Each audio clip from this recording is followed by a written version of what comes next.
Գորաշկն ամեն օր ուղերձների շարք։ Աղոթք մեր երկրի և մեր ժողովրդի համար։ Շարունակում ենք շարքը, որը կրում է «Դասեր Դանիելի մարգարեության» գրքից անվանումը։ Այս ուղերձի մեջ անդրադառնալու ենք Դանիելի աղոթքին իր ժողովրդի համար և դասեր ենք քաղելու մեր ժողովրդի համար մեր աղոթքների առումով։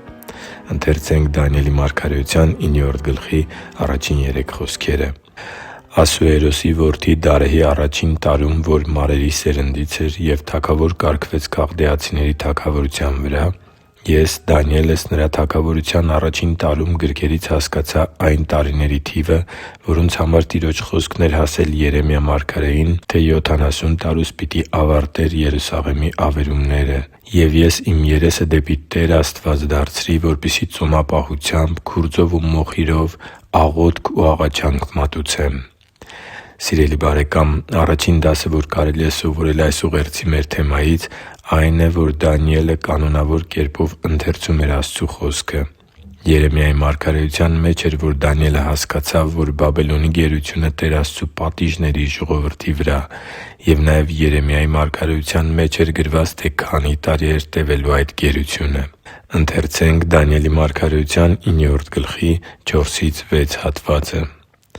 «Ես աղոթեցի Տիրոջը, իմ Աստծուն, խոստովանեցի և ասացի. «Օ Տե՛ր, մեծ և ահարկու Աստված, որ ուխտ և ողորմություն ես պահում Քեզ սիրողների և հրամաններդ պահողների համար։ Մենք մեղանչեցինք և անօրենություն գործեցինք, ամբարիշտ եղանք ու ըմբոստացանք և խոտորեցինք Քո հրամաններից և պատվիրաններից։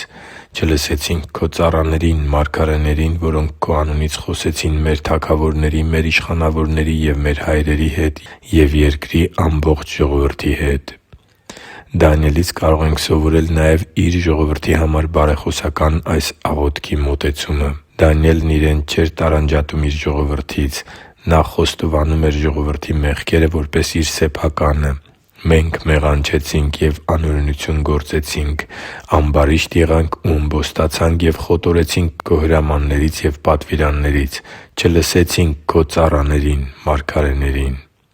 Աստծու համար թանկ ու սիրելի՛ զավակ, իր ժողովրդի մեղքերը խոստովանելուց հետո Դանիելը հիմնվում է Աստծու Խոսքի մեջ Տեր Աստծու խոստման վրա և աղաչում Աստծուն գերությունից նրանց ազատելու համար։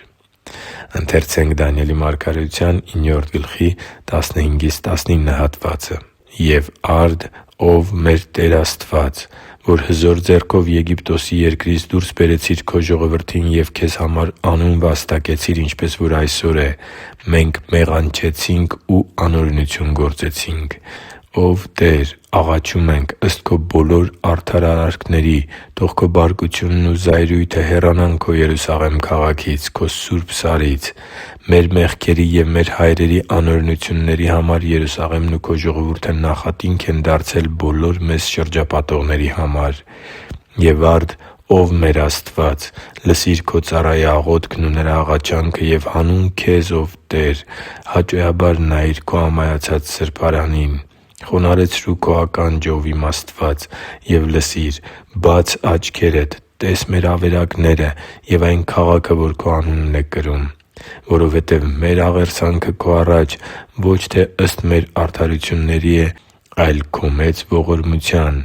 Ո՛վ Տեր, լսիր։ Ո՛վ Տեր, ներիր։ Ո՛վ Տեր, ականջ դիր և կատարիր։ Հանուն Քեզ մի՛ հապաղիր, ո՛վ իմ Աստված, որովհետև Քո անունով են կոչվում Քո քաղաքն ու Քո ժողովուրդը»։ Տեր Աստծու արձագանքը նման աղոթքին ավելի քան ցնցող էր։ Տերը Գաբրիել հրեշտակին է ուղարկում, որը ոչ միայն իր ժողովրդի համար Դանիելի աղերսանքին է արձագանքում, այլև մարգարեական խոսք է փոխանցում Դանիելին Բաբելոնի գերությունից անհամեմատ ավելի զորավոր ազատագրության մասին, որը մեծագույն օրհնություն և փրկություն էր լինելու ողջ մարդկության համար։ Դանիելի աղոթքի պատասխանը Տեր Հիսուսի բերած փրկության մասին մարգարեական խոսքն էր, ավելին, քան նա խնդրում էր Տիրոջից։